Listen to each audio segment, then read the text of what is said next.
أعوذ بالله من الشيطان الرجيم بسم الله الرحمن الرحيم ربي زدني علما ربي يسر ولا تعسر وتمم بالخير صدق الله العلي العظيم সুপ্রিয় দর্শক শ্রোতা বন্ধুরা দেশে প্রবাসী পৃথিবীর বিভিন্ন প্রান্ত থেকে ইউটিউবের মাধ্যমে যারা আমাদের আজকের আলোচনা শুনছেন তাদের প্রত্যেককে ইসলামিক সম্ভাষণ রীতিতে স্বাগত জানাচ্ছি। আসসালামু আলাইকুম রহমতুল্লাহি ওয়া বারাকাতুহু। বন্ধুরা, প্রতিনিয়ত স্বাস্থ্য এবং পুষ্টি সংক্রান্ত বিভিন্ন তথ্যপাত্র নিয়ে আমি আপনাদের সামনে উপস্থিত হই। তারই ধারাবাহিকতায় আজকে আপনাদের সাথে শেয়ার করব পুরুষের অস্বাভাবিক স্তন বৃদ্ধি এবং এর কারণ, প্রতিকার ইত্যাদি বিষয়।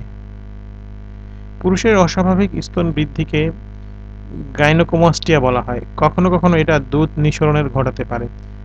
গাইনোকোমাস্টিয়া শব্দটি এসেছে গ্রিক গাইনি ও মাস্টোস থেকে। গাইনি শব্দের অর্থ হলো মহিলা এবং মাস্টোস অর্থ স্তন। এই অবস্থাটি নবজাতক, বয়ঃসন্ধিকালে ও বৃদ্ধ বয়সে শরীরবৃত্তীয় কারণে হতে পারে। বয়ঃসন্ধিকালে ছেলেদের এই অবস্থা সচরাচর মর্মবেদনার উদ্রেক করে, তবে অনেক ছেলের বয়ঃসন্ধিকালে বড় স্তন শারীরিক স্থূলতার কারণেও হতে পারে। স্তনের বৃদ্ধি 2 বছরের মধ্যে ছোট হয় বা মিলিয়ে যায়। সাধারণত গাইনোকোমাস্টিয়া কারণগুলো নিয়ে এখনও সংশয় রয়েছে, যদিও সাধারণভাবে সেক্স হরমোনের বৈষম্যকে এজন্য দায়ী করা হয়।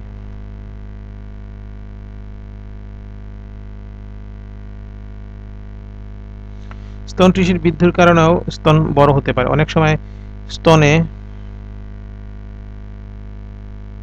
অতিরিক্ত চর্বি জমলে স্তন বড় দেখায় এবং এটা গাইনোকোমাস্টিয়া নয়। গাইনোকোমাস্টিয়া হলো এমন একটি অবস্থা যেখানে পুরুষের স্তন টিস্যু গঠিত হয়। স্তন টিস্যু সাধারণত 1.5 ইঞ্চির ছোট হয় এবং সরাসরি এটা স্তন বৃত্তের নিচে অবস্থান করে। গাইনোকোমাস্টিয়া এক পাশে বা 2 পাশে হতে পারে। এই অবস্থায় স্তনে ব্যথা সৃষ্টি হতে পারে। শরীরবৃত্তীয় গাইনোকোমাস্টিয়া নবজাতক, বয়ঃসন্ধিকাল এবং বয়ঃসন্ধিকালের আগে এবং বয়স বাড়ার সাথে সাথে হতে পারে। অনেক গাইনোকোমাস্টিয়ার কারণ অজানা, অর্থাৎ এদের নির্দিষ্ট কারণ জানা যায় না। গাইনোকোমাস্টিয়ার কিছু নির্দিষ্ট কারণের মধ্যে রয়েছে হরমোন সহ বিভিন্ন ওষুধ গ্রহণ, সিরাম ইস্ট্রোজেনের বৃদ্ধি, টেস্টোস্টেরন উৎপাদন কমে যাওয়া, অ্যান্ড্রোজেন রিসেপ্টরের ত্রুটি, দীর্ঘস্থায়ী কিডনি রোগ, দীর্ঘস্থায়ী লিভারের রোগ, এইচআইভি এবং অন্যান্য দীর্ঘমেয়াদী রোগ, স্পাইনাল কর্ডে আঘাতের কারণে এবং দীর্ঘদিন অভুক থাকার পর খাওয়ার পরে গাইনোকোমাস্টিয়া হতে পারে। 25% ক্ষেত্রে গাইনোকোমাস্টিয়ার কারণ জানা যায়নি। বয়ঃসন্ধিকালে পরবর্তী পুরুষের বিভিন্ন ওষুধ 10 থেকে 20% ক্ষেত্রে গাইনোকোমাস্টিয়া ঘটায়। এসব ওষুধের মধ্যে রয়েছে সিমেডিটিন, ওমিপ্রোজাল, স্পাইরোনোলেক্টন, ইমাটিনিব, মিসাইটেল, ফিনারেস্টাইড এবং কিছু নির্দিষ্ট অ্যান্টিসাইকোটিক ওষুধ। কিছু ওষুধ সরাসরি স্তন টিস্যুর উপর কাজ করে, আবার কিছু ওষুধ ডোপামিনের কাজ বন্ধ করার মাধ্যমে পিটুইটারি থেকে প্রোলাকটিনের নিঃসরণ বাড়িয়ে দেয়। উল্লেখ্য যে প্রোলাকটিন হলো স্তন তৈরির হরমোন। শক্তি বৃদ্ধিকারী ফুড সাপ্লিমেন্ট হিসেবে ব্যবহৃত অ্যাড্রোস্টেনোডিনও ইস্ট্রোজেনের অতিরিক্ত কার্যকারিতার মাধ্যমে স্তনের বৃদ্ধি ঘটতে পারে। প্রোস্টেট ক্যান্সারের চিকিৎসায় ব্যবহৃত ওষুধ যেমন অ্যান্টি-অ্যান্ড্রোজেন এবং ডিএনআরএইচ অ্যানালগুলো ও গাইনোকোমাস্টিয়া ঘটাতে পারে।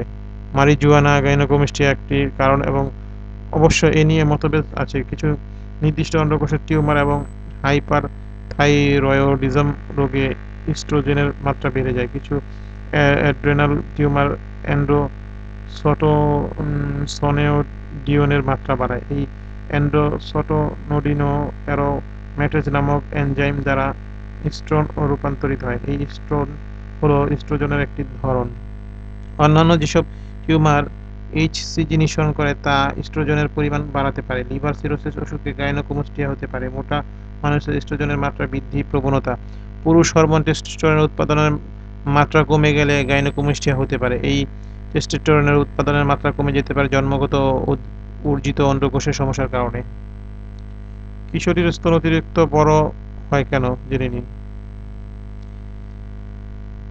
হাইপোথ্যালামাস বা পিটুইটারি রোগও টেস্টোস্টেরনের মাত্রা কমাতে পারে। অ্যানাবলিক অ্যান্ড্রোজেনিক স্টেরয়েড ব্যবহারে একই প্রভাব ফেলে। সাধারণত যেসব ওষুধ খেলে গাইনোকোমাস্টিয়া হয়, যদিও সেসব ওষুধ বন্ধ করলে গাইনোকোমাস্টিয়া আগের অবস্থায় ফিরে যেতে পারে, তবুও মাসে এই অবস্থা নির্মূল করতে অপারেশনের প্রয়োজন হয়। বয়ঃসন্ধিকালের পূর্বে ছেলেদের কিছু হার্বাল তেল ও লোশন বারবার মাখলে গাইনোকোমাস্টিয়া হতে পারে। ধারণা করা হয় যে এসব তেল বা লোশন তাদের ইস্ট্রোজেন ও অ্যান্টি অ্যান্ড্রোজেন জনিত ক্রিয়াকলাপ বাড়িয়ে দেয়। তো যে সমস্ত ভাই ও বোনেরা তাদের, বিশেষ করে ভাইয়েরা তাদের স্তন একটু বেশি বড় স্বাভাবিকের চেয়ে, মেয়েদের মতো না হলেও কিছুটা বড়, এরকম সমস্যায় ভুগছেন, তারা আশা করি আজকে আলোচনা শোনার পরে বুঝতে পেরেছেন যে কি কারণে আপনার এই সমস্যাটা হচ্ছে।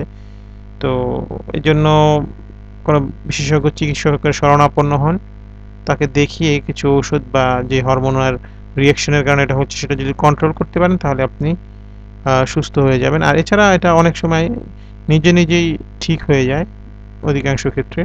তো সেজন্য লজ্জা পাওয়ার কিছু নেই বা ভীত হওয়ার কিছু নেই। খুব মাত্রাতিরিক্ত কিছু না হলে আ চিকিৎসকের শরণাপন্ন হয়ে পরামর্শ নিতে পারেন, কিন্তু ভয় পাওয়ার কিছু নেই। তো আমাদের আজকের আলোচনাটি আশা করি আপনাদের কিছুটা হলেও ভালো লেগেছে। যদি ভালো লাগে তাহলে অবশ্যই এটা শেয়ার করে দিবেন যাতে অন্যান্য ভাই-বোন এটা শুনে উপকৃত হয়। আমাদেরকে আপনাদের মতামত জানাবেন আর আমাদের চ্যানেলটি সাবস্ক্রাইব করবেন। কারণ এই ধরনের গুরুত্বপূর্ণ তথ্যপাত্র নিয়ে প্রতিনিয়তই আমরা ভিডিও উপস্থাপন করব। আর আমাদেরকে লাইক দিয়ে উৎসাহিত করবেন। তো আজকে এ পর্যন্তই। ভালো থাকুন, সুস্থ থাকুন, সত্য এবং সুন্দরের সাথে থাকুন। মহান রব্বুল আলামিন আমাদের সবাইকে সাফল্যমণ্ডিত জীবন দান করুন এই প্রত্যাশায়। আসসালামু আলাইকুম ওয়া রাহমাতুল্লাহি ওয়া বারাকাতুহু। আল্লাহ হাফেজ।